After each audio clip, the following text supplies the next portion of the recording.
नमस्कार, आप देख रहे हैं न्यूज टाइम्स। मैं हूं रंजिता। खबरों में आगे बढ़ने से पहले नजर डालते हैं आज की सुर्खियों पर। आस्था का महापर्व छठ के दूसरे दिन व्रतियों ने किया खरना।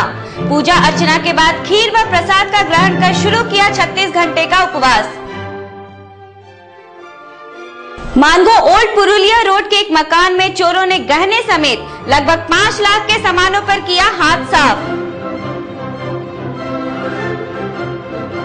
और all India inter steel plant athletics के दूसरे दिन भी टाटा स्टील का वर्चस्व 53 अंकों के साथ शीर्ष पर।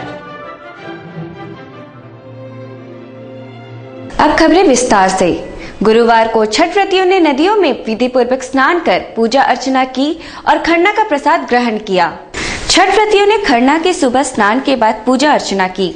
खरना के दिन छठ व्रती पूरे दिन उपवास रखती है।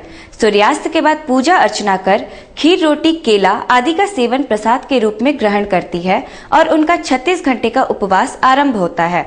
शुक्रवार की संध्या अस्ताचलगामी और शनिवार को सुबह उदीयमान भगवान भास्कर को अर्घ देने के बाद इस 4 दिवसीय महापर्व का समापन होता है। आज का ही नदी में नहाने आते हैं, मान सिंदूर लगाएंगे, फिर अर्घ देंगे, फिर घर में जाकर खरना करेंगे। कल के पहला अर्घ हम लोग डूबते हुए सूरज को अर्घ देते हैं और जो दूसरे दिन है उगते हुए सूरज को अर्घ देते हैं। वही चीज का यही छठ का यही महत्व है कि सूर्य भगवान का उपासना होता है। मानगो पुरानी पुरुलिया रोड में एक आवास में बीती रात चोरों ने गहने समेत लगभग 5 लाख मूल्य के सामानों पर हाथ साफ कर दिया। मानगो क्षेत्र में एक बार फिर चोरी की घटनाओं में इजाफा होने लगा है। बीती रात मानगो ओल्ड पुरुलिया रोड में मोहम्मद फिरोज खान के आवास में दीवार फांदकर घुसे चोरों ने लगभग 5 लाख के सामान चुरा लिए, जिनमें जेवर व नकद रुपए भी शामिल है। मोहम्मद फिरोज खान ने बताया कि संभवतः चोरों ने नशा का स्प्रे किया है, क्योंकि घर के सभी सदस्य मौजूद थे और सभी गहरी निद्रा की अवस्था में थे। तो करीब 3 से 3.5 4 के बीच में चोरी हुआ है, जो 5 तोला का जेवर था और 3 मोबाइल ले गए हैं। और जिसमें जेवर था वो जो है एक घर छोड़ के दूसरा घर के पास में वो बैग पड़ा हुआ था। पुलिस के पास हम लोग गए थे सुबह 5 बजे भोर में। पुलिस आई है, पूछताछ करके सिर्फ चले गई है। अभी तक के कोई रिस्पॉन्स नहीं मिला हम लोग। वो 5 तोला सोना जो है आज के डेट में आप उसका जोड़ दीजिए 3 से 3.5 लाख के आसपास में सामान चोरी हुआ। किधर से चोर घुसे लोग? चोर हमारा जो है सामने फ्रंट से घुसा है, इतना बड़ा वेंटिलेटर है, देख लीजिए पूरा घर पैक है। उसके बावजूद भी ऊपर से चढ़े वो लोग, और लगता है कुछ स्प्रे वगैरह मुंह पे मार के उसके बाद घर से सारा सामान वो लोग ले। जिस रूम से चोरी हुई उस रूम में कोई था कि नहीं? उसमें भाई भी था, छोटा भाई था, उसकी वाइफ थी और छोटा बच्चा था जो 2 साल का बच्चा। क्या लगता है कि मतलब कुछ सुंघा हुआ दिया इस पर? कुछ हमको ऐसा लगता है कि कुछ सुंघा के वो लोग सामान लेके घर तक गए। जेआरडी स्पोर्ट्स कॉम्प्लेक्स में चल रही ऑल इंडिया अंतर स्टील प्लांट एथलेटिक्स प्रतियोगिता के दूसरे दिन भी टाटा स्टील के एथलीटों का दबदबा रहा। जेआरडी स्पोर्ट्स कॉम्प्लेक्स में चल रही ऑल इंडिया अंतर स्टील प्लांट एथलेटिक्स चैंपियनशिप में 9 स्टील प्लांटों के लगभग 250 से ज्यादा एथलीट भाग ले रहे हैं। प्रतियोगिता के दूसरे दिन भी ट्रैक एंड फील्ड इवेंट में टाटा स्टील का दबदबा रहा। दूसरे दिन की स्पर्धाएं खत्म होने तक टाटा स्टील 53 अंकों के साथ शीर्ष पर बनी है, जबकि दूसरे स्थान पर भिलाई स्टील प्लांट की टीम है, जिसके पास 36 अंक है। प्रतियोगिता में कुल 9 स्टील प्लांट की टीमें हिस्सा ले रही हैं, जिसमें आज तक जो अंक तालिका आप देखेंगे, इस वक्त 53 अंक लेकर अंक तालिका में सबसे ऊपर है और दूसरे स्थान पर भिलाई स्टील प्लांट की टीम चल रही है 36 अंकों के साथ। छठ पर्व के दौरान सभी घाटों में सुरक्षा के पुख्ता इंतजाम रहेंगे और मजिस्ट्रेटों की भी तैनाती कर दी गई है। ये कहना है law and order DSP Kanhaiya Upadhyay का। Law and order DSP Kanhaiya Upadhyay ने कहा कि छठ घाटों पर सुरक्षा के पुख्ता इंतजाम किए गए हैं और असामाजिक तत्वों पर कड़ी नजर रखी जा रही है। वे गुरुवार को संवाददाताओं से बातचीत कर रहे थे।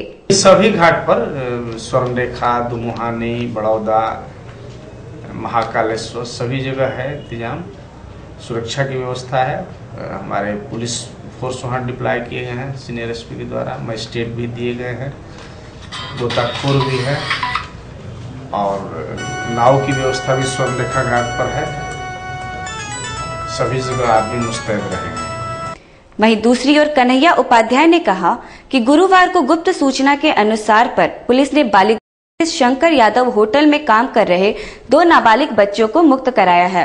के बालीगुमा शंकर यादव होटल से लाए गए हैं धर्मेंद्र भारती 12 साल और अशोक भारती 10 साल। सूचना मिली थी कि होटल वाले इन लोगों को काम कराने के लिए हंटरगंज चतरा से लाए हैं। इस पर पुलिस जाके दोनों लड़कों को लाई है। होटल के मालिक भी आए हुए हैं, लेबर डिपार्टमेंट के लोग वहां पहुंच गए हैं। दोनों लड़कों को कब्जा में ले जाकर बाल सुधार गृह में भेज रहे हैं। बाजारों में सब्जियों के भाव आसमान पर है। पड़ताल करने निकली न्यूज टाइम्स की टीम ने जब आलू प्याज के थोक विक्रेताओं से बातचीत की तो पता चला कि थोक मूल्य और खुदरा मूल्य में जमीन आसमान का फर्क है। आलू प्याज के आसमान छूते मूल्य के पीछे क्या है, ये जानने का हमने प्रयास किया। साक्षी मंडी में थोक विक्रेताओं से जब हमारी टीम ने बातचीत की तो पता चला कि प्याज का थोक मूल्य प्रति किलो 40 से 45 रुपए है। खुदरा विक्रेता इसे 60 से 65 रुपए प्रति किलो में बेचकर आम लोगों की जेबों में सेंध मार रहे हैं। प्याज अभी होलसेल बाजार में 40 से 45 रुपए किलो है, रिटेल में 60 रुपया 55 रुपया है अकॉर्डिंग टू क्वालिटी। आलू अभी 24 रुपया से 30 रुपया तक है। प्याज आलू कितना दिया? हम लोग तो फिर भी ले रहे हैं, गरीब आदमी के लिए बहुत मुश्किल का है जो खाली आलू ही खाते हैं। प्याज क्या रेट में आपको मिल रहा है? 60 रुपया। गुरुवार को भी दक्षिण भारतीयों ने नाग पंचमी श्रद्धा पूर्वक मनाया। सांपों की बाम्बियों में दूध और अंडा डालकर श्रद्धालु पूजा करते हैं।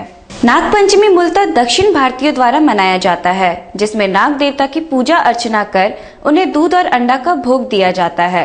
शहर के कई स्थानों पर गुरुवार को श्रद्धालुओं ने पूजा अर्चना की।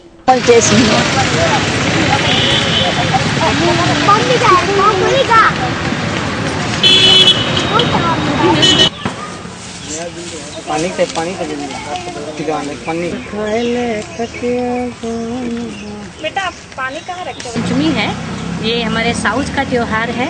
इसका मानना है, लोगों का कहना है ऐसा, हमारे पूर्वजों का में जो लोग मनाते थे उनका ऐसा मानना है कि जो भगवान जो शिव थे वो जो हमारी जो है नागों का जो है उस समय लोग जो है उनसे लोग काफ़ी डरा करते थे।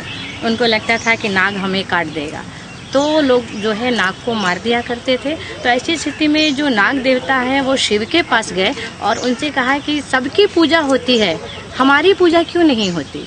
तब शिव ने उन्हें आशीर्वाद दिया कि आपका जो है दीपावली के बाद जो 5वां दिन होगा उस दिन आपकी भी लोग पूजा करेंगे। दूसरी ओर भोजपुरी संघ की ओर से आनंद बिहारी दुबे ने गुरुवार को बारीडीह चौक में श्रद्धालुओं के बीच सूप, फल एवं पूजन सामग्रियों का निःशुल्क वितरण किया। बारीडीह चौक पर बाकायदा स्टॉल लगाकर व्रतियों एवं श्रद्धालुओं के बीच भोजपुरी संघ द्वारा सूप, डालिया, टोकरी, फल एवं अन्य पूजन सामग्रियों को निःशुल्क वितरण किया गया। आनंद बिहारी दुबे ने कहा कि महंगाई को देखते हुए संघ द्वारा एक छोटा सा प्रयास है। पूरी संघ के द्वारा छठ व्रतधारियों की सुविधा है तो निःशुल्क पूजा सामग्रियों का वितरण किया जाता है। इसका मूल उद्देश्य ये है कि लोग जो व्रत करते हैं उसमें उन लोगों के द्वारा तो अपने लिए पुण्य का अर्जन किया ही जाता है। हम लोग व्रत नहीं कर सकते तो कम से कम अपने तरीके से जितना संभव हो सके अपने शक्ति के अनुसार व्रतधारियों को यथासंभव सहयोग करें और उनके पुण्य के कुछ भागीदार हम लोग भी बने। साथ ही साथ ये जो महंगाई का मार है, इस मार पर हमारे बहुत सारे साथी अपने आप को असहज भी महसूस कर रहे हैं, तो उनके सुविधा के लिए भी हम लोगों ने इस तरीके का सुविधा का सहयोग बांटने का निर्णय लिया है। वहीं आजसू की ओर से पहली बार छठ के मौके पर मानगो चौक में जागरण का आयोजन किया गया है और श्रद्धालुओं के बीच फल आदि का वितरण भी किया जाएगा। आजसू की ओर से जागरण का आयोजन किया जाएगा और श्रद्धालुओं के बीच फल, अगरबत्ती, दूध आदि का वितरण किया जाएगा। उक्त बातें आजसू नेता बाबर खान ने कही। अवसर पर माता का जागरण का आयोजन किया गया है 8 और 9 को, और इस जागरण को प्रस्तुत करेंगे फिरोज फिरदौसी नागपुर और भारती बिहारी बिहार की टीम। इस जागरण के अवसर पर शिविर भी लगाया जाएगा, जिस शिविर में पार्टी द्वारा दूध, दातून, फल एवं आम का लकड़ी का भी वितरण किया जाएगा। वक्त हो चला एक छोटे से ब्रेक का, आप बने रहिए हमारे साथ।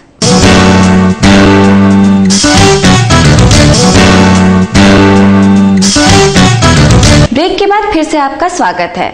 चौका में जुआ खेलने को लेकर हुए विवाद में अमर पोद्दार नामक व्यक्ति घायल हो गया है, उसे पीठ पर भुजाली लगी है। चौका में पिछली रात जुआ खेलने को लेकर विवाद हो गया। जुए में हार से बौखलाए मोतीलाल के पुत्र संतोष ने अमर पोद्दार की पीठ पर भुजाली से हमला कर दिया। उसे एमजीएम अस्पताल में भर्ती कराया गया है। ताश खेल रहा था, ताश खेलते उसका पिताजी भी जैसे आपका उम्र का खेल रहा था, तो उसका लड़का आया तो बोलते पैसा दो। मतलब क्या चीज़ का पैसा, वो पिया हुआ था लड़का था। तो मतलब आप खेल रहे नहीं, तो उसको बोलने कोई है नहीं, तो आके ऐसे उसका घर सामने था, दौड़ के आया, पीछे से मारते स्टार्ट कर। क्या चीज़ से? वो 40 वो हारा हुआ था। कितना पैसा हार गया? वो 300-400।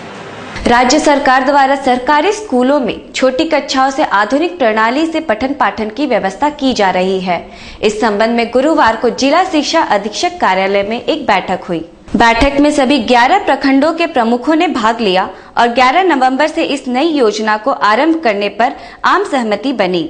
जिला शिक्षा अधीक्षक अभय शंकर ने कहा कि इस योजना से बच्चों को काफी लाभ होगा। बुनियाद प्रशिक्षण के तहत 11 तारीख से हम लोगों का पूरे जिला में प्रारंभ होने वाला है।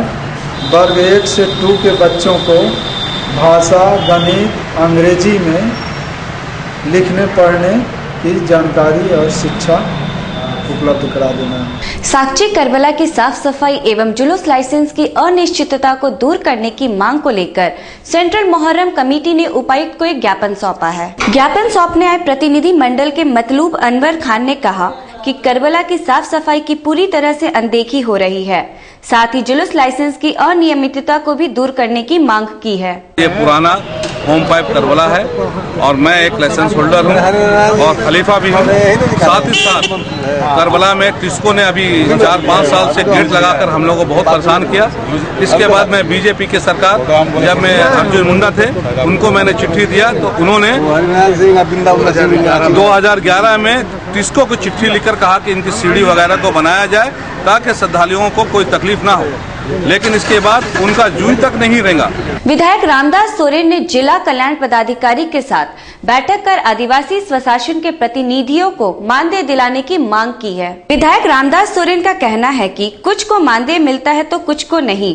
उन्होंने कहा कि आदिवासी स्वशासन के प्रतिनिधियों को भी मानदेय मिले ताकि वे भी अपने परिवार का भरण पोषण कर सके।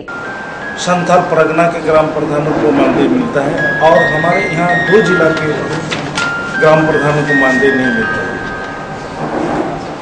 तो इसी कारण पर एक उस दिन कमेटी बना और कमेटी में वह कमेटी की आज दूसरी